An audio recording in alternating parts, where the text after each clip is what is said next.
ما زلنا باش نحكيو اليوم على الوسواس القهري. شنو هو وشنو هي الأعراض نتاعو وكيفاش نتعالجوا منه؟ أكثر تفاصيل في صحتك. صحتك باي ميد بوانتيان، أول موقع طبي في تونس والوحيد اللي تلقى فيه أقرب طبيب ليك وتاخذ معاه موعد على الانترنت. تحضر معنا اليوم الدكتورة النفسية يسرى جملي. أهلا وسهلا، مرحبا بك دكتورة. مرحبا بك، عسلامة. عايشك بارك الله فيك، وجهك هكا يرتح. اليوم موضوعنا الوسواس القهري. قبل كل شيء ساعة، شنو المرض هذا؟ انتم موسوسين بطبيعتكم في كل شيء. ليه الجملة قتلتني بالضبط. المرأة قارية وتبي قتلها ولا وجهك يرتح. بيان سور ولا يرتح. بيان سور على خاطر بسيكولوج ولا بسيكياتر راهو لازم وجهه أول حاجة يرتحك. تصور يبدا متغشش عامل كي ماشي باش يعالج لك نفسيتك. راهو زرتهم انا برشا ديك عليه تشوف فيها. واحنا نقولوا لشكون طلعنا. يلا عندنا ضياف الاولاد تريدوا كل واحد يشد كرسيه اسكتوا. الوسواس القهري. الوسواس القهري إذن هو يصنف من اضطرابات التوتر، يصيب من 1.5 إلى 2.5% من السكان في العالم. المنظمة الصحة العالمية صنفته بارمي رابع مرض مثير للهانديكاب بروفيسيونيل قبل حتى من السكر نظرا لتأثيره على الحياة اليومية. واللي من الأمراض للأسف ثم ان روتار دو بريز اون شارج، معناتها المريض يبدا يمرض تدريجيا، يوخر في العلاج، ما يعالج عادة إلا بعد 8 إلى 12 سنة. أي يحشم من الأول يخاف، وهذا يعود الى نوعيه الخواطر ولا الوساوس اللي تجي في مخه. دونك يقعد يوخر في العلاج، وهذا بالتالي ياثر على الاستجابه. شنو هو الوسواس القهري؟ هو ان فيت متكون من مجموعه من خواطر نسميهم وساوس. نجم تكون افكار، نجم تكون اندفاعات، نجم تكون صور ذهنيه تصاحبها مجموعه من الافكار القهريه اللي هي تخفف من الاحساس بالتوتر. كما تنجم تكون كل فكره وحدها. هو كيفاش نقول وسواس قهري؟ هو الاصل في الشيء انه نحن كلنا هون جينا افكار نتحكموا فيها. اذا كانت تتماشى مع الاراده نتاعنا نقبلوها ونتعايشوا معها، اذا كان تتعارض مع الاراده ولا القناعات نرفضوها. في الوسواس القهري ذي الافكار تولي شنو؟ متكرره، متسلطه، مبالغ فيها، معناتها المريض يعرفها اللي هي افكار سخيفه لكنها نابعه من ذاته، تتعارض مع قناعاته بالرغم من انها نابعه منه، تعطل حياته اليوميه وتشتت التركيز والانتباه، وتدفع الافعال، قلنا نحن الافعال القهريه اللي تتداخل مع العيش اليومي نتاعو وتاثر على التزاماته اليوميه. لازمنا نعرفوا اللي ثم بعض الانواع اللي تخليه يعدي كاريمون على الاقل ساعه. نحن باش نقولوا بارمي لي كريتير لازم المريض يعدي ساعه على الاقل يوميا وهو يقوم بالافعال القهريه، مما ياثر ضياع للوقت اللي نورمالمون يكون مخصص في اشياء اخرى. اذا فهي افكار متكرره نابعه من المريض لكن عكس قناعاته، ضيع له وقت ساعه على الاقل، تعطله في حياته اليوميه وما يلقى حتى بليزير باش انه يعمل كالافعال القهريه. شنو ما هما هالوساوس اللي عندنا انواع باش نفهموها؟ دونك الوساوس هذه تنجم تجيك فكره تاع زعما سكرت البيض، انا عندي هذيك فوالا يخرج ويعاود يثبت سكر البيض ما سكروش، دبوست الكاع سكرتها، شبابك سكرتهم ديما يتفقد. هذايا لو فيريفيكاتور. ساعات تجي خوف من العدوى، من المرض، من الاصابه بالنجاسه، وهذه نلقاو برشا سورتو الوسواس يقلق كي يبدا وسواس ديني، سورتو كي يبدا مرتبط بالمعتقدات يقلق. تلقاه المريض يقول لك نتوضا، بعد ما نتوضا جي لامبرسيون الماء عاود طش عليا، يعاود يتوضا ويعاود يثبت برشا مرات. ثم الصور الذهنيه هذا يبدا قاعد المريض، وهذا يجي سورتو في اماكن العبادات، يبدا يصلي قاعد في امان الله وتجي صور ذهنيه اباحيه والا صور زنا المحارم، بالتالي تعطلوا تقلقوا وتخوفوا. تنجم تكون ايضا نوع من الاندفاعات. هذه تجيك الام تقول لك راني كل من راه صغيري خاف خاصه انا باش نشدو باش نرميه، ولا جي لامبرسيون انا باش تعدى جوستومون باش تعدى في الشارع كاني باش ندز العبد اللي قدامي، ولا انا ممكن نربط روحي نرمي روحي. الافكار هذه موجوده لكن عاده عمره ما المريض يتعدى يعملها، لكنها تقعد موجوده وتقلقه وتاثر على الراحه النفسيه نتاعو. ثم زاد لي روميناتور، يبدا قاعد هكا قاعد كيما هكا في ايميسيون وتجي شلل من الافكار، عند تسونامي نتاع افكار، فكره تجبد فكره، يخمم في حاجات مش مهمه معناتها مرتبطه بالحياه بالدين بالموت وما نجمش يوقفها، وبالتالي تقلقوا في حياته اليوميه. ديزيدي نوار مثلا نقول لنا نجم نسميهم هكا، ولا لا افكار معناها نجم تهدم تنجم تهدم. وي من لي زيدي نوار هوني الفرق باش نفرقوا نحن اللي مثلا في الاكتئاب زاد تجي افكار كيما هكا، مي دي زيدي نوار اون رابور افيك لا ديبرسيون، مي هوني لي ديزيدي ما عندهاش علاقه، يبدا مثلا كيف نحن قاعد في بلاتو ويخمم زعما بعد الحياه اش ثم زعما اش ثم وتقعد فكره تجبد فكره كيما ساعات الانشغالات هذه تكون مربوطه بحاجات من الحياه اليوميه كيما قلنا احنا زعما سكر ثبت، كيما ساعات تكون انشغالات بحاجات كيما هكا فلسفيه ولا معتقدات تقلقوا وتاثر فيك. هذه بالنسبه للمريض. كي جينا نحن للمريض في الكونسلتاسيون اهم حاجه كي يجيك وسواس قهري لازمك تثبت ثماش اضطراب اخر، خاطر عاده ما يجيش وحده، يجيك مصاحب نوع اخر من الامراض النفسيه. مع الاكتئاب بنسبه 60-80%، يجيك مع الاضطرابات توتر اخرى وخاصه الرهاب الاجتماعي بنسبه 60%. ايش معناها الرهاب الاجتماعي؟ هو الخوف من انه يكون كيما هكا مثلا انا باش نبحث لكم في ايميسيون نخاف انت شنو تخزر لي زعما نقول كلمه صحيحه ولا غلطه، انت كيفاش تقيمني، ما ياخوش الكلمه، تلقاه في العمل نتاعو ما يحبش يكون تحت الاضواء، هيك نوع من الرهاب الاجتماعي. نلقاو انا يجوني برشا في الفهم يقول لي انا باش نعدي نخاف من المونيتور، في شنو نعمل؟ شملي فين المونيتور؟ هذيك نحن اللي عنده رهاب اجتماعي يولي مثله خطر المونيتور. ثم زيد نلقاوه موجود مع اضطراب ثنائيه القطبين نسبته 15%. اللي هي شنو هي ثنائيه القطبين؟ ثنائيه القطبين هذا نوع من اضطرابات المزاج في انواع نلقاو في نحن انا وانت عندنا المزاج نتاعنا هكا بنسبه ليني هكا كونتينيو، ساعات نفرحوا نطلعوا شوي نحزوا نهبطوا شوي. نحن في اضطراب المزاج ثم نوعين رئيسيين موجودين، كي يفرح يولي هوس، انا مريم العذراء، انا سيدنا محمد صلى الله عليه وسلم، يولي هكا عنده افكار كبيره كاريمون، مشاريع، يصرف برشا، يولي احتياجاته في النوم تنقص، احتياجاته في الماكله تكثر، والا يكتئب لا ديبرسيون، اما تلقى معهم لاكسيمانياك، والا ثم تروب بيبولار تيب 2 تلقى فيهم اكتئاب، لكن بين الاكتئاب كي يرتفع المزاج مش كيفك اكثر شويه من اللازم. وهذا بالنسبه لهم نحن مسؤول على الكرياتيفيتي معناتها، نحن نقول لهم كي يجيونا مبجون نقول لهم راهو برشا علماء ثم برشا قاعده كيما تشرشل قبل سيتي ان بيبولار، بورقيبه سيتي ان بيبولار، مصطفى لطفي المنفلوطي، جورجي زيدان. الامراض هذه هي امراض تدفع الى الخلق والابداع، لكن اذا كان المريض يكون متعدل في الدواء نتاعو ويعرف يستغل المرضى نتاعو ولا بالدويره، مش هكاك تقول انا راه باش نولي ممتاز معناتها لازم تكون بالحرام تاخذ في دواك ما تحسن ابسوليومون.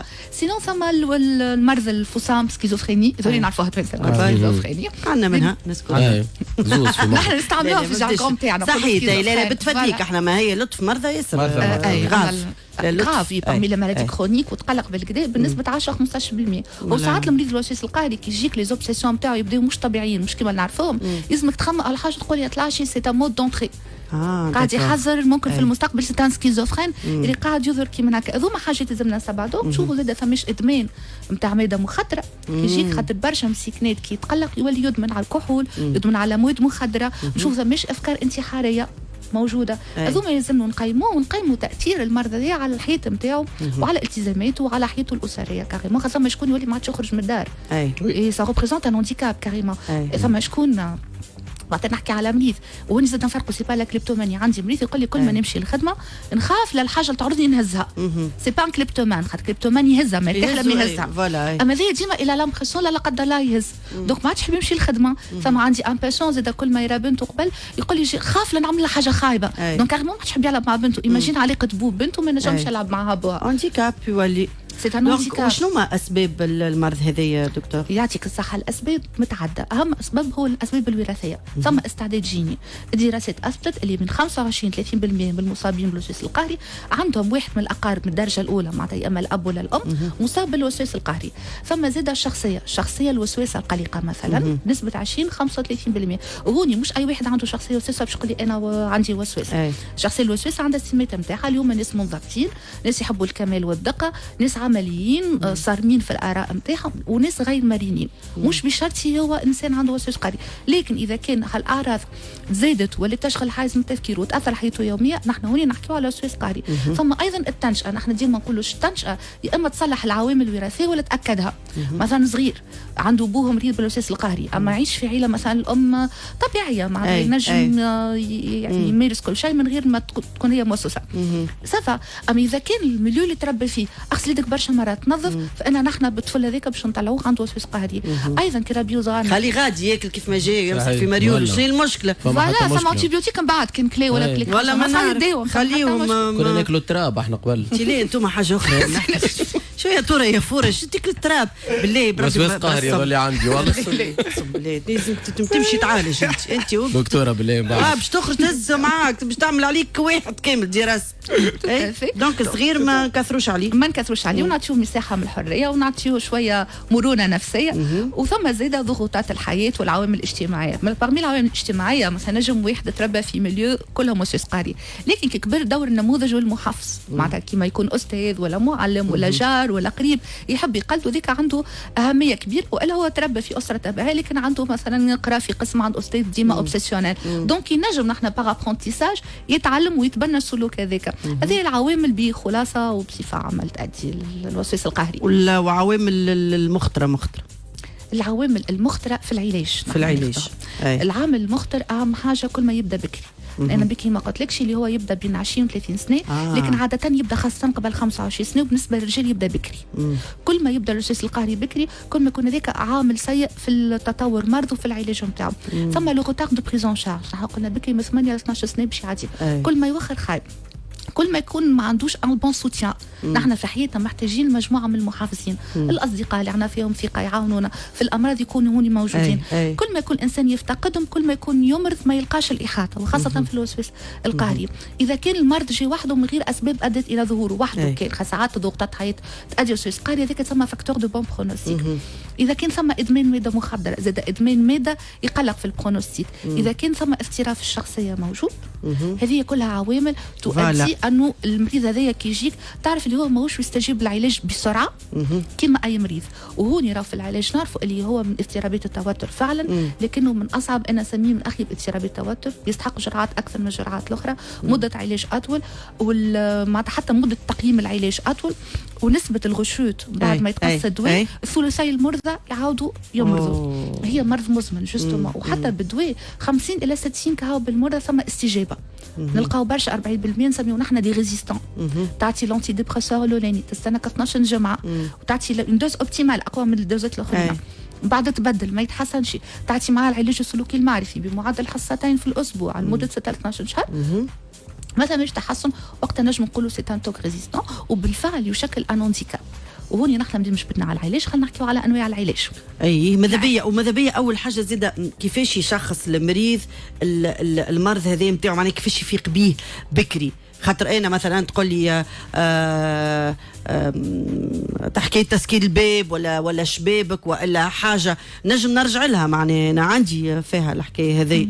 ما تصيرليش كل يوم، مش كل يوم انا نتفقد في الباب سكر والا لا، ولا الا ما نبدا ان بو ستريسي، ولا ما عندي برشا حكايات، دونك مخي يبدا ماهوش مرتب كيف ما نقولوا، ماهوش منظم.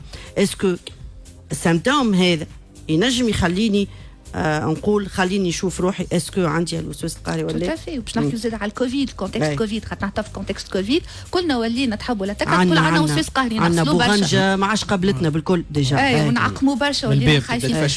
ابسوليومون كلنا ولينا نخافوا، ولا بالعكس المنظمه الصحه العالميه تفرض علينا تو ان كومبورتمون قريب من الكومبورتمون تاع الوسواس القهري. لكن كيفاش نفرقوا بين انه عارض وسواسي ولا مرض وسواسي؟ لازم تشوف المده، التاثير والحده. المده شنو؟ ما قداش انت تستهلك وقت باش انك تخمم في الافكار هذيا وتقوم بالافعال الناتجه عنها. اذا كان ثم ساعه اكثر من ساعه يوميا انت تعديها في القيام بهالافعال القهريه نتاع تثبت ولا تغسل يدك، فهوني عندنا مشكله. الحده نتاعو اسكو يعطلني في حياتي، يشتتني، اسكو ماخو حيز كبير؟ اذا كان ماخو حيز كبير ورالي هو اثر، اذا ثم مشكله. وثم تاثيره على الحياه الاجتماعيه والانتباه والتركيز. ثم دي اس ام نحن الدليل الاحصائي النفسي نحط 4 كريتير اللي يقول لك اللي هي افكار المريض يعرف اللي هي نابعه منه وما نجمش يقاومها، متكرره غصبا عنه، تضيع له وقت ساعه. كما قلنا بكري il ne tire aucun plaisir كي يعمل فعل هذاك القهري، يعملوا مجبر غيان كو باش ينقص مك الاحساس بالتوتر. مثلا انا مسيت هذيا تو خايفه لا نتعدي، نعرف كمام اللي كمام تعقمت تقبل نقعد نقاوم كلوت انكسوس التوتر، لكن مرتاح باش تو نقوم نغسل يدي.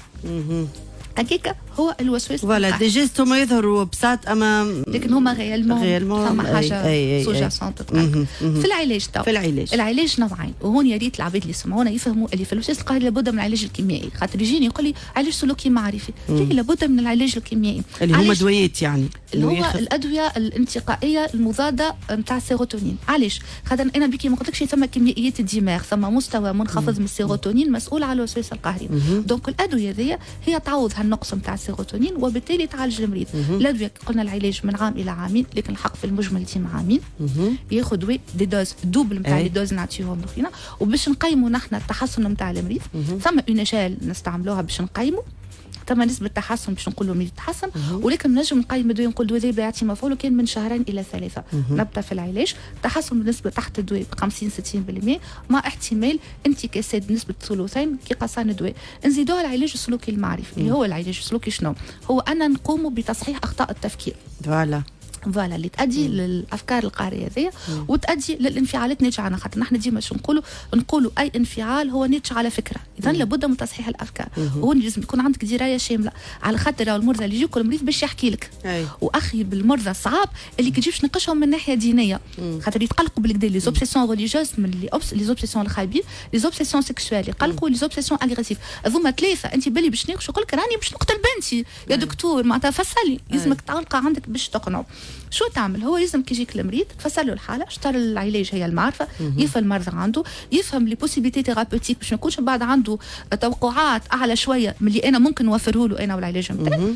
ومن بعد نعملوا برنامج واضح لازم يفهم اللي هو شريك فعال فيه مع بعضنا، خاصه ما شكون يجيك يحب انت تحلوا المشكله، يقول لك عمل لي ثيرابي، في بالوش الثيرابي هي يلزم فيها كل مريض عنده قدره على النقد الذاتي وقدره على الاراده والتغيير، ومعناتها كي يروح للدار ينفذ التمارين هذوك. تحدد المده، تحدد الاهداف وتفصل له كيفاش، وبقدر تربي المريض يسوغا غيري ان شاء الله. غيري بلوز او موان، effectivement نقولوا لا غيريزون تاع فوالا اي، لكن على الاقل يتحسن شويه، نفسيته ترتاح، ما يكونش ما يوليش هذا عائق في حياته، يولي عادي كما الناس الكل. فما توسويس موجود، انا ديما نقول عبد موسوس نتاع نظافه ولا موسوس في حاجات او موا الدوزاج يبدا نجم تتحكم فيه. هو راهو جهه تو نحن في التيوري يقولوا لنا كي قالوا لنا لي دو تيار واحد، اما ريالمون على ارض الواقع الحق ثم دي ريزولتا. معناتها عندي مرضى بعد شهرين يتحسن، ثم شكون معناتها لحد الان جي با او دو ريشوت، معناتها مش ندير حاله صافي 3-4 معناتها عندي اقوى اكثر مرضى طولت معهم 3-4 مي ثم دي ريزولتا. نحن ديما نقولوا المريض نحبوا نعطيوه الموجود، مي كمان راه ثم امل في العلاج وثم تحسن وثم دي باسيون كي غيريس ويلقاو حياه طبيعيه كما قبل. شكرا لك دكتوره، يعطيك الصحه. دونك تفقدوا رواحكم بعد الاولاد. عندي سؤال ان شاء الله خير. العباد اللي تبدا بيرفكشنيست معناتها تحبك اللي تكون فريمون كلكو سوا في الخدمه ولا في حاجات تحبها، هذاك نجم يكون نوع من انواع ديك لا بيرسوناليتي اوبسيسيونيل. نجم تكون المرض هذا لا ماهوش وسواس قهري، هذه الشخصيه لوبسيسيونيل. سو سون دي جون بيرفكسيونيست. الحمد لله يا رب. شفي وجهك صفار وعرقت وحدك مش خايب بيرفكسيونيزم راهو حاجه باهيه، الانسان لازم يعرف ان تو ديشيك مهم شويه، واللي مش كل شيء لازم يكون منظم. انا ما نحبش لي شيك، ريت في الدنيا دي باش تعيش ساعه يعني الزغل تصيب شي تبحث على المثاليه، اما راهو مستحيله. فوالا أنري فورت يقول الخطأ هو فرصة مثالية للتعلم وإعادة الخطأ اللي قمت به مع المحاولة بطريقة أذكى. دونك نحن نتعلموا من الأخطاء، فمش إنسان مثالي تولد. الحمد لله يا رب. الحمد لله. بالنسبة بليا هو تحل ديبات بالنسبة بالحق أنا بالنسبة للأطفال أنا خاطر سيء ديما نسأل على ولدي. عندك الحق والله. بالنسبة للأطفال مثلا فما صغار في عمر معين 9 سنين 8 سنين منطق الكومبيتيسيون ما يحبوش على خاطر يخاف لما ما يكونش باهي، يخاف لما يجيش الاول، يخاف لا يغلط، ما يحبش العباد تغزر له كأنه هو ما نجحش في العمليه هذيك في عمر معين. اسكو الحاجه هذه تنجم تنفلونسي معناتها لا معناها تنجم تتنحى، تنجم تولي في بلاصتها حكايه اخرى، معناها يتعلم اللي كومبيتيسيون راهو حاجه باهيه في الشخصيه هذاك الكل. احنا اون بالعكس نقولوا ما لازمناش نعلموا صغار وربيهم في بيئه تنافسيه، لازمنا نعلموا صغير نحن نحبوه ونقبلوه كيما هو كان ومهما كانت النتائج نتاعو. لا ولا توا نحن نعلموا في لي بارون اللي لي انتيليجونس سون ديفيرونت، مش كان الانتيليجونس في القرايه، ثم الانتيليجونس ايموسيونيل، ثم ارتستيك، كل واحد. انا ديما نقول فوالا كل واحد ربي شنو عطاه الموهبه نتاعو. سي فري هو مطالب يكون عنده مستوى معين من الثقافه والعلم باش يخولوا نهار اخر باش خاطر زاد ان سبورتيف مثقف باهي، ان ارتيست مثقف باهي، مي مازمش صغار الكل يجيبوا 18 معدله، مش صغار كلش عطاو دي انجينيور دي افوكا، كل واحد وين باش ينجح. اما شنو لازم يعلم صغيري لو وين الموهبه نتاعو باش نحافظوا باش يتميز فيها، نعلموا انه يقرا يبذل المجهود نتاعو، يلزمو يبذل مجهود والريزولتا بو امبورت، il n'est pas censé يكون الاولاني في القسم، بالعكس احنا زين نصلحوا فيها هذه الاخطاء التفكير والاخطاء نتاع لي بارون. ان انفون يخمم هكا سيت اون بون شوز معناتها. انا زيد عندي صغار نشوفهم معناتها في الانتوراج نتاعي كي تبدا لهم اقرا قول لهم ماما ما تسالش راني بعد باش ننجح، واحد من غير ما اقرا معناتها ليسونسيال بور موا سورتو ان انفون حتى لاج دو 12 ans الحق يدوا تيتر هورو، يلزمو يلعب، يلزمو يعمل سبور دي اكتيفيتي، والقرايه اكيد مهمه اما مش لازم تكون الاولى نتاع القسم. داكوردو شكرا ليك، ما حشناش بالاول تاع القسم، حشنا بصغير يبدا ايبانوي شيخ مفرهدوي. ليه جوست عديو تخلصوا سي الكونسلتاسيون. عندي انا تو مع الدكتوره من بعد. فوالا هو الاسيستون. يعطيك الصحه. شكرا ليك دكتوره يسرى جملي طبيبه نفسيه، شكرا ليك على المعلومات الكل، شكرا ليك يفضلك على الموضوع المهم والمهم جدا.